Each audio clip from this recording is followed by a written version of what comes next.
اور جب موسیٰ ہمارے مقرر کیے ہوئے وقت پر کوہ طور پر پہنچے اور ان کے پروردگار نے ان سے کلام کیا تو کہنے لگے کہ اے پروردگار مجھے اپنا جلوہ دکھا کہ میں تیرا دیدار کروں۔ فرمایا کہ تم مجھے ہرگز نہ دیکھ سکو گے، ہاں پہاڑ کی طرف دیکھتے رہو، اگر یہ اپنی جگہ پر قائم رہا تو تم مجھ کو دیکھ سکو گے۔ پھر جب ان کے پروردگار نے پہاڑ پر تجلی کی تو اس کو ریزہ ریزہ کر دیا اور موسیٰ بے ہوش ہو کر گر پڑے۔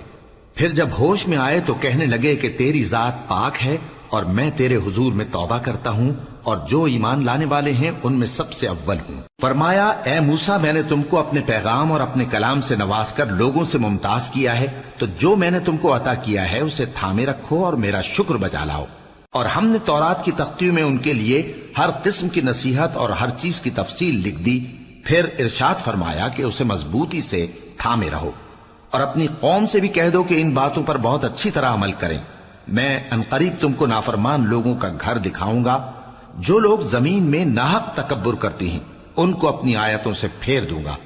اگر یہ سب نشانیاں بھی دیکھ لیں تب بھی ان پر ایمان نہ لائیں، اور اگر بھلائی کا رستہ دیکھیں تو اسے اپنا رستہ نہ بنائیں، اور اگر برائی کی راہ دیکھیں تو اسے رستہ بنا لیں۔ یہ اس لیے کہ انہوں نے ہماری آیات کو جھٹلایا اور ان سے غفلت کرتے رہے، اور جن لوگوں نے ہماری آیتوں اور آخرت کی پیشی کو جھٹلایا ان کے اعمال ضائع ہو جائیں گے۔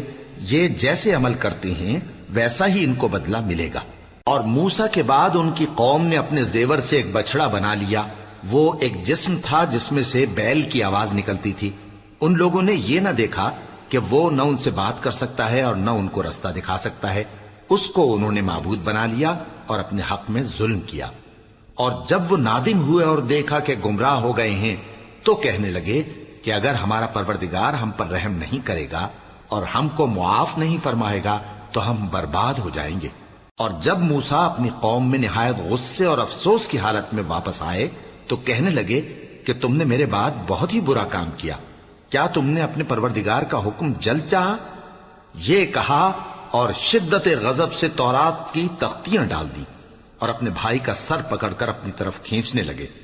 انہوں نے کہا کہ بھائی جان، لوگ تو مجھے کمزور سمجھتے تھے اور قریب تھا کہ قتل کر دیں،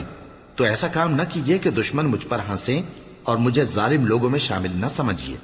انہوں نے دعا کی کہ اے میرے پروردگار مجھے اور میرے بھائی کو معاف کر دے اور ہمیں اپنی رحمت میں داخل کر، تو سب سے بڑھ کر رحم کرنے والا ہے۔ جن لوگوں نے بچڑے کو معبود بنا لیا تھا ان پر ان کے پروردگار کا غضب واقع ہوگا اور دنیا کی زندگی میں ذلت نصیب ہوگی، اور ہم افترا پردازوں کو ایسا ہی بدلہ دیا کرتے ہیں۔ اور جنہوں نے برے کام کیے پھر اس کے بعد توبہ کر لی اور ایمان لے آئے تو کچھ شک نہیں کہ تمہارا پروردگار اس کے بعد بخش دے گا کہ وہ بخشنے والا مہربان ہے۔ اور جب موسیٰ کا غصہ ٹھنڈا ہوا تو تورات کی تختیاں اٹھا لیں، اور جو کچھ ان میں لکھا تھا وہ ان لوگوں کے لیے جو اپنے پروردگار سے ڈرتے ہیں ہدایت اور رحمت تھی۔ اور موسیٰ نے اس میعاد پر جو ہم نے مقرر کی تھی اپنی قوم کے 70 آدمی منتخب کر کے کوہ طور پر حاضر کیے۔ پھر جب ان کو زلزلے نے آ پکڑا تو موسیٰ نے کہا کہ اے پروردگار اگر تو چاہتا تو ان کو اور مجھ کو پہلے ہی سے ہلاک کر دیتا، کیا تو اس فعل کی سزا میں جو ہم میں سے بے عقل لوگوں نے کیا ہے ہمیں ہلاک کر دے گا؟ یہ تو تیری آزمائش ہے، اس سے تو جس کو چاہے گمراہ رہنے دے اور جسے چاہے ہدایت بخشے۔ تو ہی ہمارا کارساز ہے، سو ہمیں ہمارے گناہ بخش دے اور ہم پر رحم کر،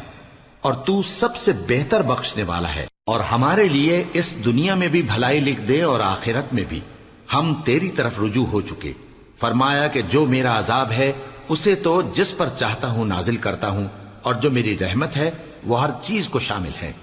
میں اس کو ان لوگوں کے لیے لکھ دوں گا جو پرہیزگاری کرتے اور زکوٰۃ دیتے اور ہماری آیتوں پر ایمان رکھتے ہیں، وہ لوگ جو اس رسول یعنی نبی امی کی پیروی کرتے ہیں جن کے اوصاف کو وہ اپنے ہاں تورات اور انجیل میں لکھا ہوا پاتے ہیں، وہ انہیں نیک کام کا حکم دیتے ہیں اور برے کام سے روکتے ہیں،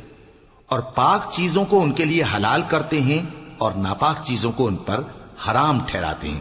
اور ان پر سے بوجھ اور طوق جو ان کے سر پر اور گلے میں تھے اتارتے ہیں۔ تو جو لوگ ان پر ایمان لائے اور ان کی رفاقت کی اور انہیں مدد دی اور جو نور ان کے ساتھ نازل ہوا ہے اس کی پیروی کی، وہی مراد پانے والے۔ اے نبی کہہ دو کہ لوگو میں تم سب کی طرف اس اللہ کا بھیجا